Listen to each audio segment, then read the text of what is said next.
Hi everybody, this is Cindy from Ideas Times 2. Welcome back to our channel.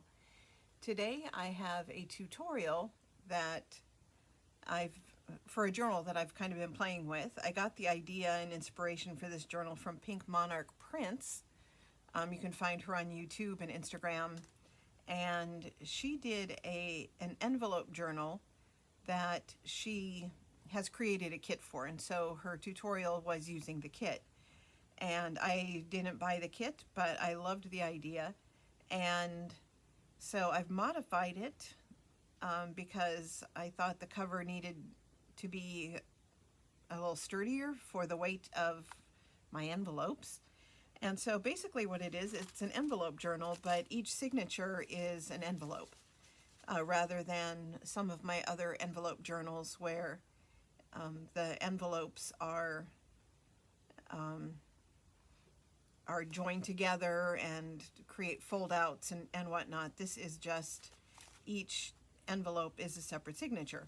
So I've already made all of my envelopes and decorated them using cardstock and different papers and that. And so I'm going to just put these aside and we'll make the cover together, and I'm going to be doing a hidden spine. So what I already have prepared is the back cover, and I wanted something sturdy. Her original, the Pink Monarch Prints, was just plain cardstock, fairly lightweight cardstock, and I thought that was too flimsy because my envelopes are pretty heavy, and they're not even all filled yet. And so I decided to do a kind of a layered cover. And so this is the back, and to show you what I did and what I used, especially for people who are new and they don't know where to start. You can start with just what you have laying around the house. And so I had a Wheat Thins box, and that's kind of the foundation, and a piece of file folder that I had left over from another project that still has my dimensions on there. I thought I erased everything. And then my papers for the cover and for the inside. So I'm just going to glue all these together, and then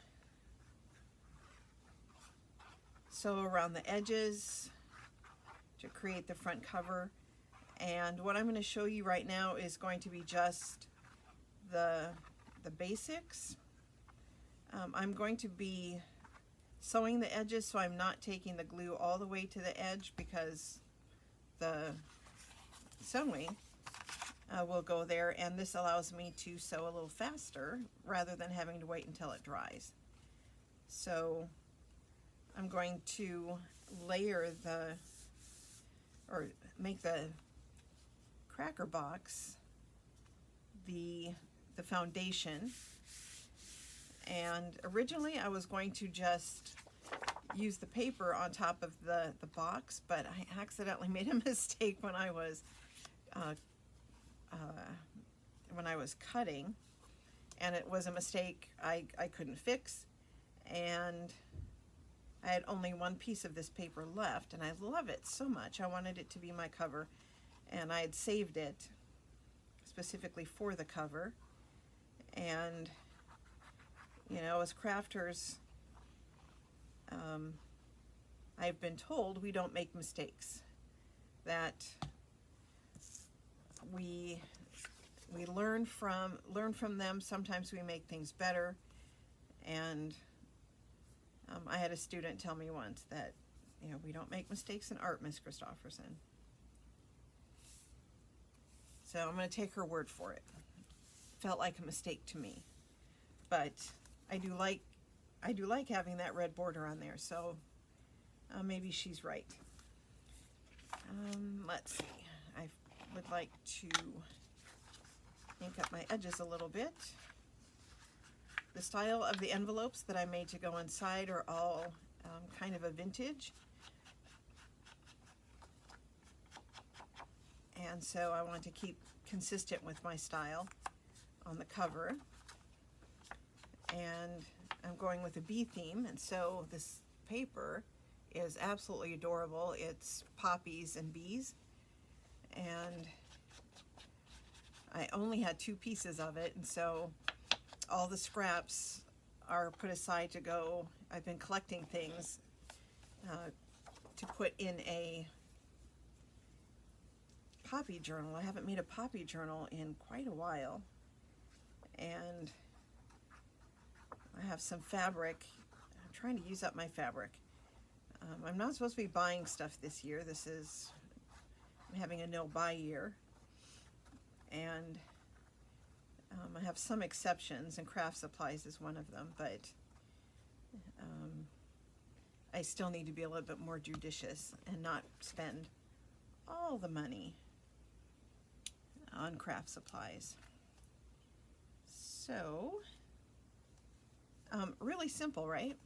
And you don't need anything expensive to be able to make a good sturdy cover. Just what you have laying around, cereal boxes or cracker boxes. And I used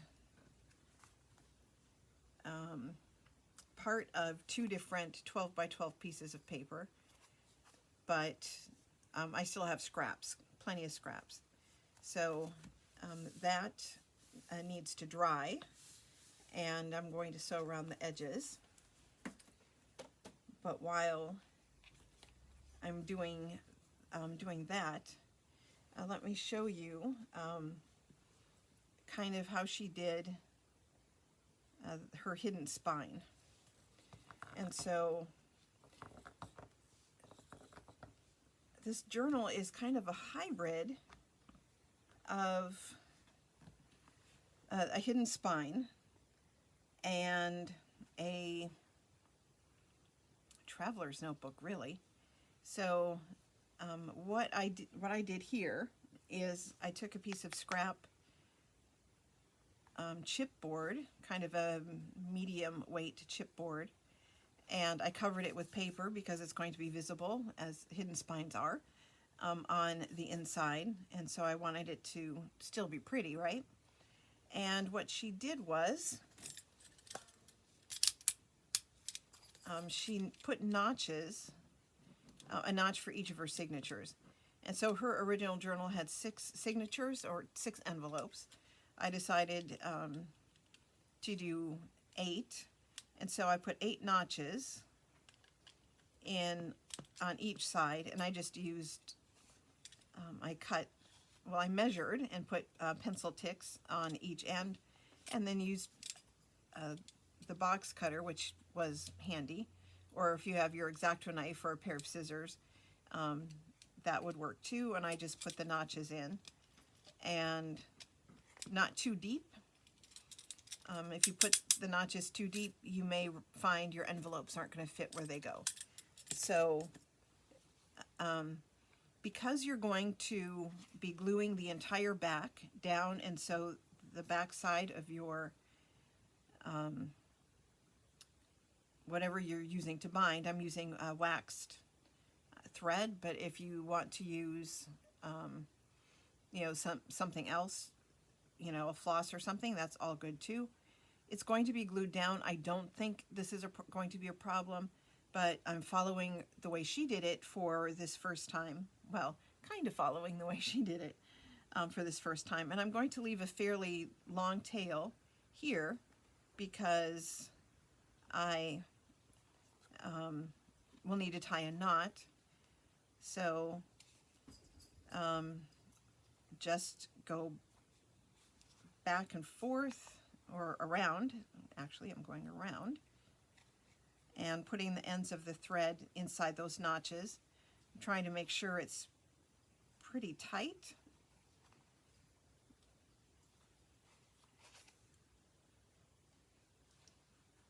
And you want to make sure that your notches are pretty equally deep.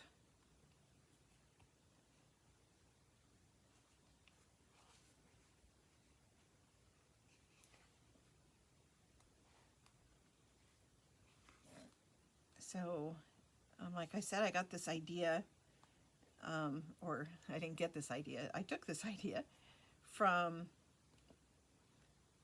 Pink Monarch Prince, and I'll put the link to her original video down below. And she does sell a kit for this with envelopes and the cards and stuff to go inside. Hers was a Valentine kit. And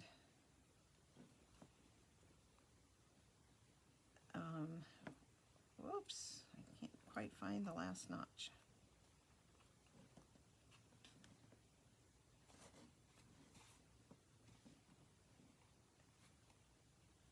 One, two, three, four, five, six, seven, 8, and they're pretty snug on there.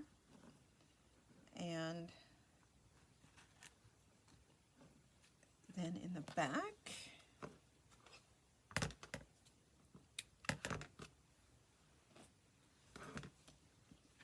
I'm going to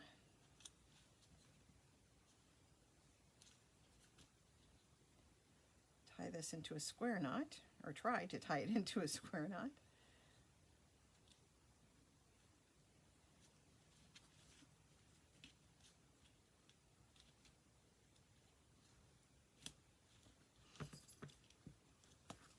And so those notches will keep everything pretty tight. And this is all going to be glued down. So I'm going to trim the edges, but as always, not too close to the knot.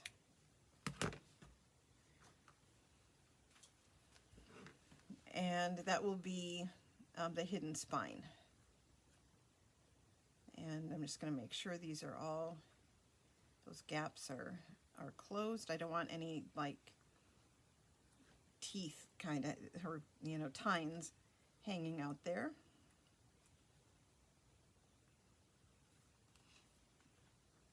Okay, so I'm going to put this aside for a second, another second, and I'm going to go ahead and sew my cover, and I'll be right back to finish constructing the cover and show you how we're going to put the envelopes in. Okay, so I sewed the cover just a border around there, give it a little bit of a finished look, I guess. And now I'm going over the inside, making sure that this is inked, but I'm also going over the threads because this was the bottom. I sewed, this was the top when I sewed it, and I find that you know, when the needle goes through, it pushes the paper through and it leaves kind of a white, raised white bump all the way around, and I don't like that. So I always go over that with a little bit of ink. And so what I'm going to do now, let's see.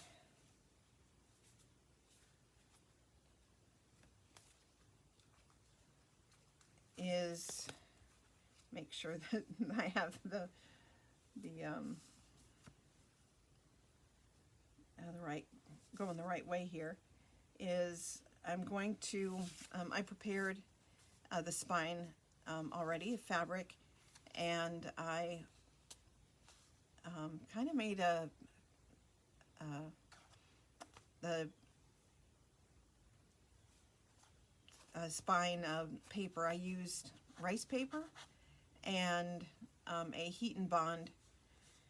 And I always worry about glue seeping through, so I like to cover any fabric that I'm going to be using glue on, especially a lot of glue. I put some kind of something on there, and I really like rice paper for that. And so I did not like the pure white because that's going to be visible on the inside of the book, and I didn't like that white, so I just used ink. And that's just personal aesthetics. If you don't care, you don't like it, not a big deal. So this is my spine right here, and I need to actually measure to make sure I have everything the right. This is 2 inches, and this is just another piece of scrap chipboard. And I did kind of mess up. I wish I had made this longer because I'm going to fold it over, and I didn't give myself very much leeway on that, but I think it'll be okay. I just might get a lot of glue on my fingers. So I'm going to leave about an inch on each side, and I can't remember why I thought one was better as the back than the other. I don't think it makes any difference, but I'm just going to glue this down like this, and that will be our next step.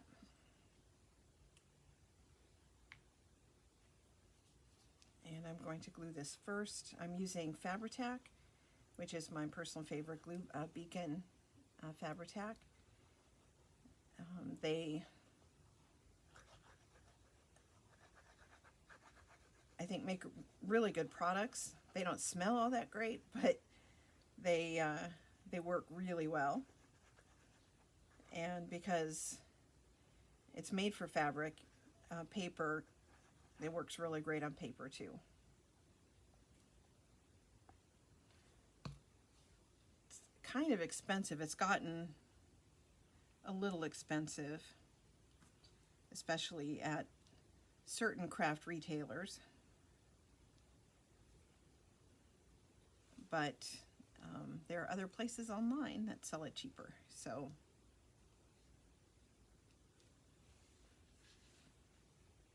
and then, let's see, I'm going to use a dowel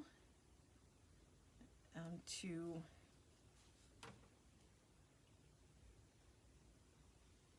kind of measure. Whoops, I want to make sure I leave enough room between the cover and the spine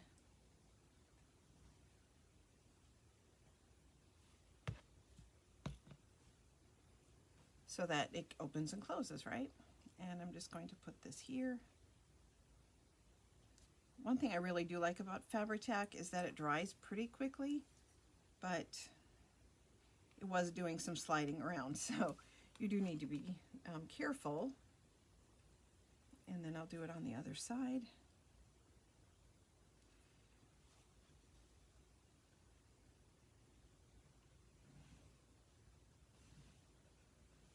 And I'm only putting glue on the paper.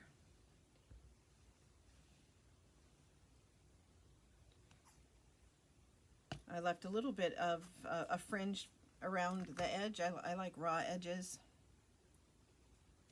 on my fabric.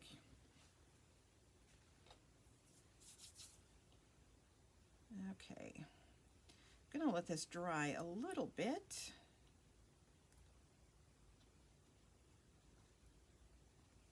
Before I flip it over.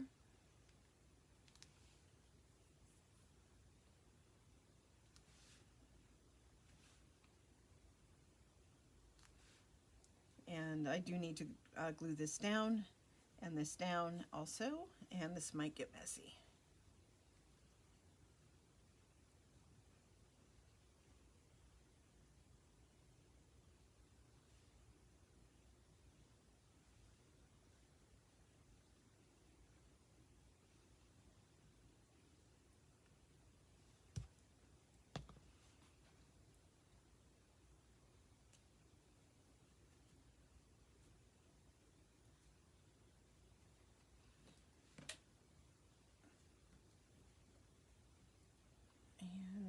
Is my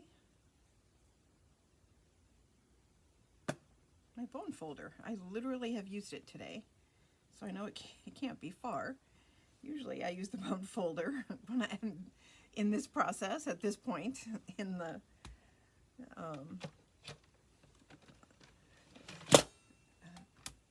in the binding process. I don't know where it is. I'll have to use this one. I like to use it to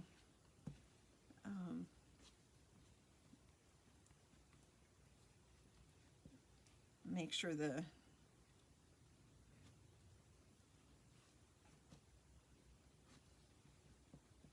fabric sticks. And there was some seepage you can see here, but we're going to cover that here in a second, so that should be okay. And I'll go back over any spots where the glue is visible with a glue eraser here in a few minutes.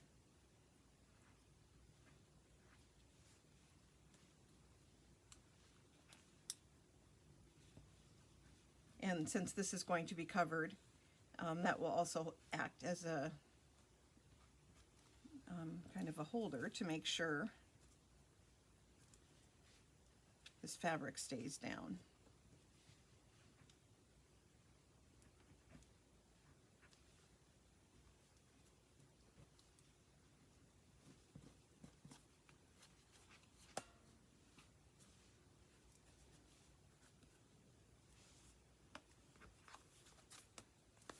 And I can flip it over and make sure that I've got some good creases here.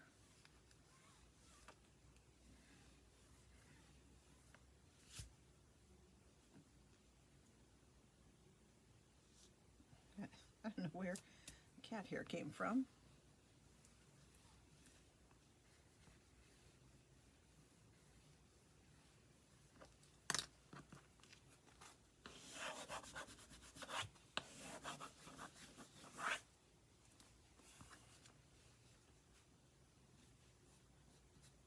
I did make a little bit of a mess. I was worried I was going to do that, but the glue eraser, as long as the glue is not, seeped in deep into the fabrics, will take off some of that glue that I kind of let seep out.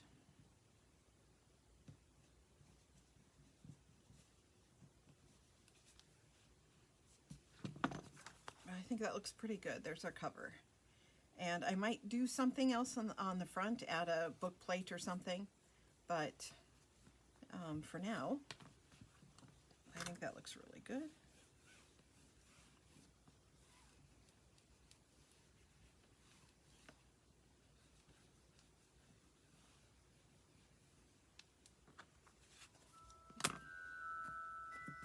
Excuse me, I need to answer the phone.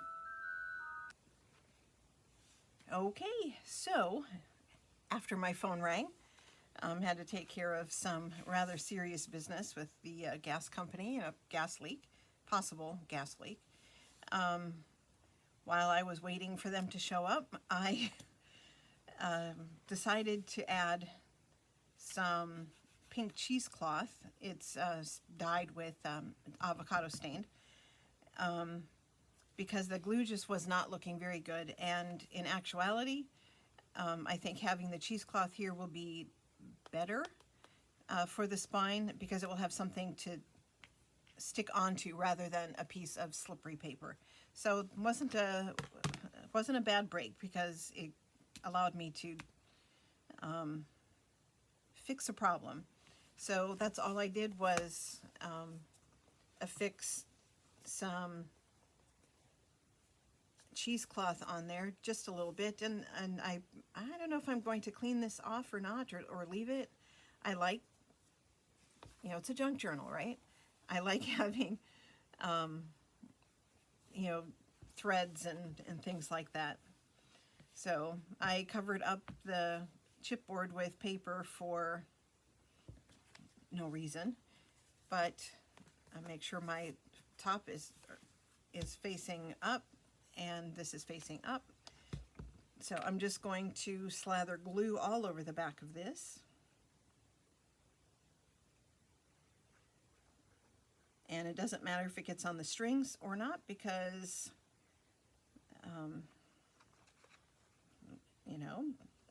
it's actually going to work to hold the wax strings in place. You know, just in case the knot would slip or something.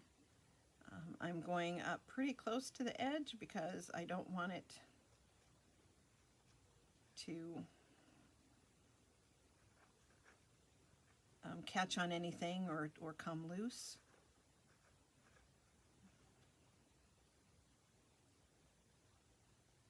I don't want it to ooze out either, so you have to be careful.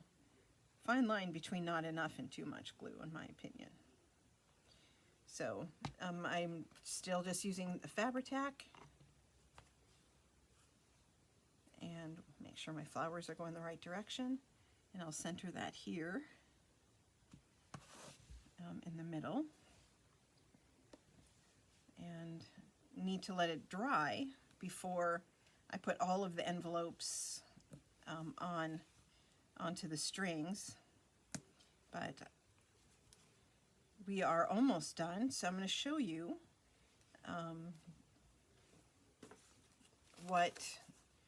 how this works. So here's an envelope.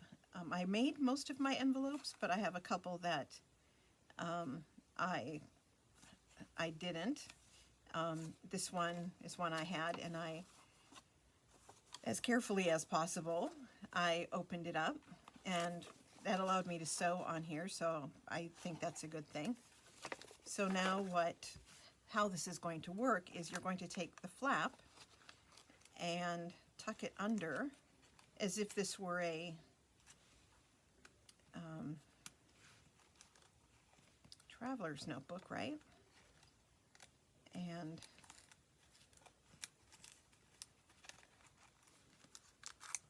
put it in, just slip it in like that.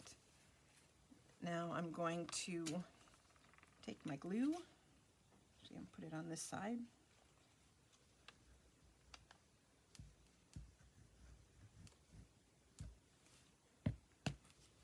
And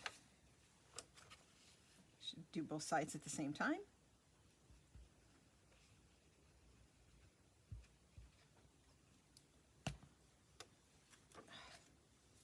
Little glue threads. And then glue it shut like this. You're not gluing the thread, you're leaving the thread. If you glue the thread on the front, you're not going to be able to flip it back and forth, right? So you're just gluing the envelope back closed.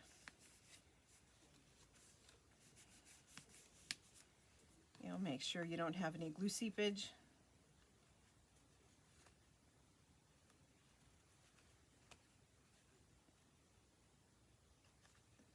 One thing about Fabri-Tac is it's got acetone in it, and it takes off nail polish.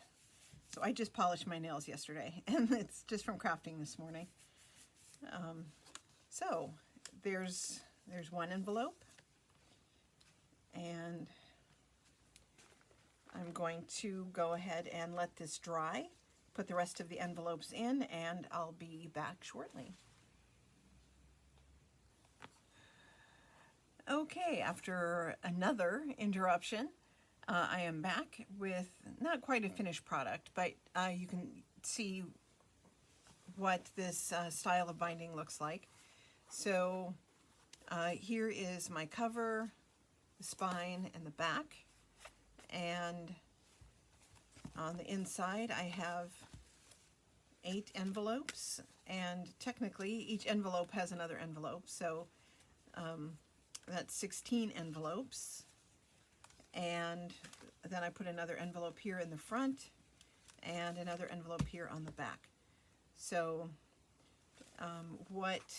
one thing I did fail to mention is that, well, a couple of things I failed to mention, that I have different size envelopes and different kinds of envelopes, and my cover was 5 inches tall, 2 inches wide, and 7.5 inches long, and I based the size on the largest envelope. The tallest envelope is just under 5 inches, and the longest envelopes are just under 7. So that gives me about 1/4 of an inch, basically around the whole side.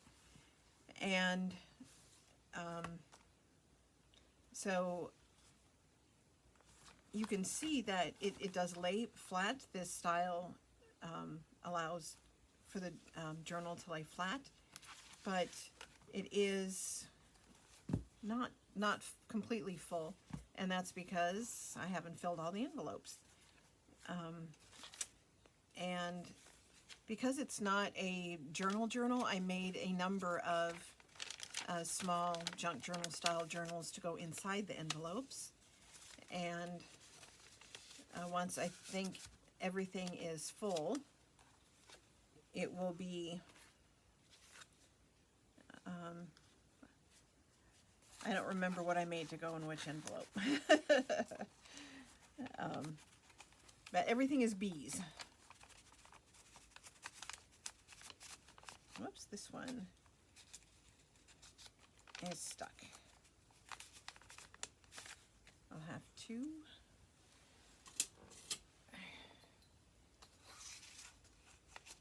There we go. Apparently I went a little crazy with the glue on this one. So these are all journaling cards. They have a spot on the back. And so this envelope here in the front contains a small journal. There are some cards. Well, actually, this one has a tiny little junk journal in it.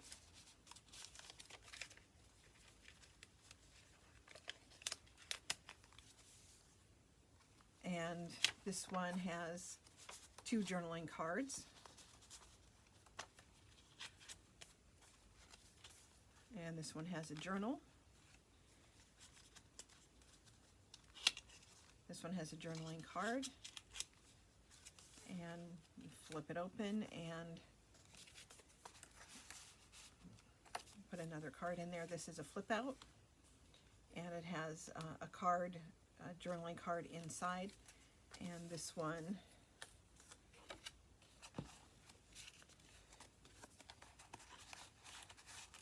had a journaling card. Actually, I think it had this journaling card. Got a lot of use out of that paper. I used every scrap because there were only 2 pieces in the of why. Oh, that's why it's not behind.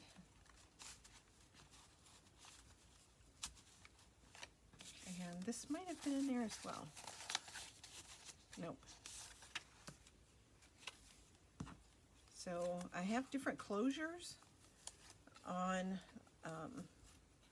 the button and string. This one, this envelope has a couple of cards, and I still need, obviously, to make a few things. This one's empty. I need to put something in here. And these both go in here. And so on this one, I just have a wrap. And I'm going to add charms. I need a card for this one. Envelope on the back. Another... here, this one is Velcro. So lots of different kinds of envelopes, different styles. And I used templates that I got free online.